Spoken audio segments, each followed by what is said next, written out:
Hello, microphone check 1 2 1 2. Hello and welcome to Atomic Movie Reviews Film Society. I am your host, Atomicon Rex. Here we discuss films that have a narrative background in aliens, ghosts, robots, and monsters. So without further ado, let's just jump into it. Okay, so I reviewed another anime, Terminator Zero.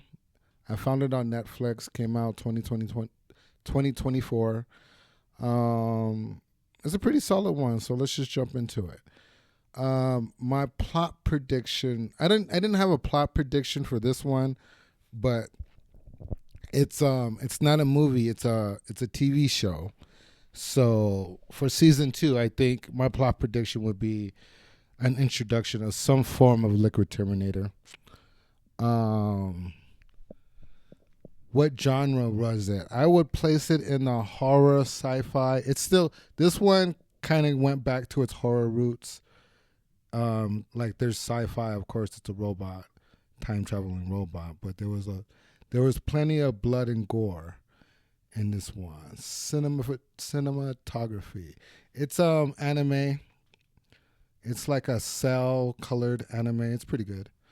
Original work. This one is based on the original. Um, I mean, it says they're all canon, but I would say Terminator 1 and Terminator 2, it borrows a lot of elements from those two movies. Set design. It's not CGI. It's straight drawn anime, not 3D anime or anything like that. It's just 2D anime. TV tropes that I noticed in the film. You have your original Godfather paradox, what came first, the chicken or the egg. But this one, they kind of take it to another level where they basically state that there really is no such thing as time travel, as going back into your own past and changing it. You actually you end up creating an alternate universe, or you end up stepping into an alternate universe and changing their time. So like the philosophy of, or the consequence of, um, do not create what you went back in time to prevent. Right, in the original T1 and T2, um, Skynet sends a Terminator back in time to prevent the rise of John Connor, which is the resistance fighter. And this series, you can't really do that. You end up just going to somebody else's time and creating another paradox. And they end up creating another time machine. And you just jump from universe to universe. So there is no, it's kind of like the Avengers theory, where you're really never going back to your own time past. You're just altering someone else's time loop, I guess is the way to say it. Okay, anyways, characters. Hero, you have the soldier girl from the future. It's pretty relevant. It's 2022. I think with the original story, Skynet was defeated in 2029. And so, in this one, there are actually like three different alternate timelines. There's the timeline that the main character Malcolm Lee comes from, which creates another timeline that the main hero, the soldier girl, comes from 2022. Right. So the show starts off in the second timeline. If I'm making any sense, you don't find that out until the end, of course, but it's the second timeline that the show starts out, that the main drama of the TV show is playing out. It's not the original timeline. Okay, sidekick. I would say in this show, the real sidekick is the Terminator. Like once you find out what's really going on, the soldier girl from the future and the Terminator are actually really on the same team, and they're going back in time to prevent another AI from coming online. damsel in distress. I would say Malcolm's son because he was kidnapped and held for ransom basically by the Terminator. Weapons. Since it's in Japan, there's not like a lot of guns or anything. But I do want to make the point that the main weapon that is developed and used in this TV show is a time machine. So the original story has an AI called Skynet creating a time machine, and then the shenanigans that happen after that. Okay, and then Malcolm, the main person, the human being that creates the time machine in this show, grew up in a post-apocalyptic um, world after Judgment Day and everything, and after they defeated Skynet. Okay, and he grew up in that world, and in that world, there's this hatred for machines. Like you're not supposed to. It's kind of like the Dune universe. You're not allowed to make a machine in the image of man. So like machines are like shunned, but he does his thing and creates an AI, and together they create a time machine, and then he goes back in time, and he starts off the time loop again, right? Because he created the time machine, which sets everything in motion. Okay. Um, the drones, I would say, like the Terminator is a weapon. It's not Skynet. It's a weapon. Um, Kokoro is another AI. She's the main villain, I would say, in this TV show, and she has drones, and she uses them as weapons as well. Couple handguns and crossbow. Like I said, it's in Japan, so only the cops have guns. So the Terminator has to improvise and use other methods to kill its target. I think mode of transportation. I think there's a lot of like things that they borrowed from T1 and T2. I think there's a motorcycle scene and a couple things like that, but there's not really anything unique about the mode of transportation in this TV show. Villains. I mean, it's always going to be Skynet. Skynet is the original villain, and Skynet in this one does launch a nuclear attack.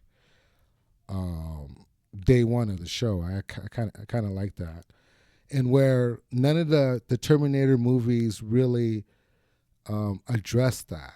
Like in this show, the nuclear attack happens on day one, okay, and we proceed from there. Now we're in Japan, okay, so the nukes don't drop on Japan because of Kokoro, but it happens, right? And so we're day two after Judgment Day, and none of the franchise ever did that, and I think that's one of the main reasons why this TV show kind of hit.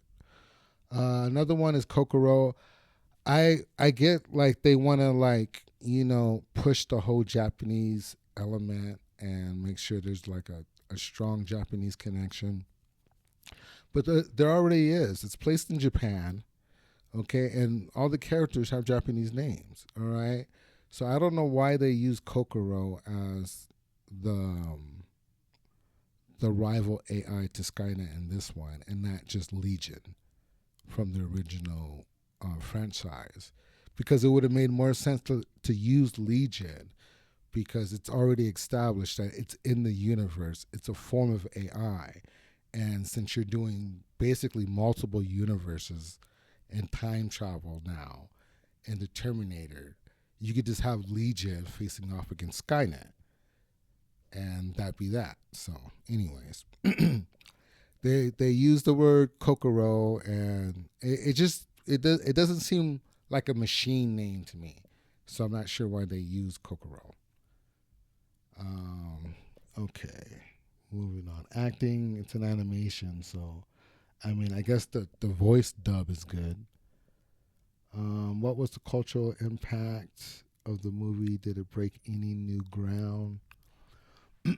Yeah, it took like the Terminator series is a pretty good time travel grandfather paradox story that's told, but it has a messiah complex. Like there's a Jesus Christ element, JC, Connor element to it, and he's always the center. They never gravitate around it, where you really can. You could just make multiple stories of it, and they finally did it in this one. Like John Connor's not mentioned in it at all, and he's not, you know, some weird virgin time travel birth kid. Okay, let's see. What else do I got? Got away from the John Connor mythos. Yeah. All right. Moving on. So rating system. Yeah, I saw it on streaming. It was on Netflix. I do recommend you watch this. Um, there's a couple of other points I didn't make, especially about the time travel paradox. I don't really remember. So let me just conclude with this. My conclusions or some of my questions: why Kokoro and not Legion? I just touched on that. Two time machines were created. What do I mean by that?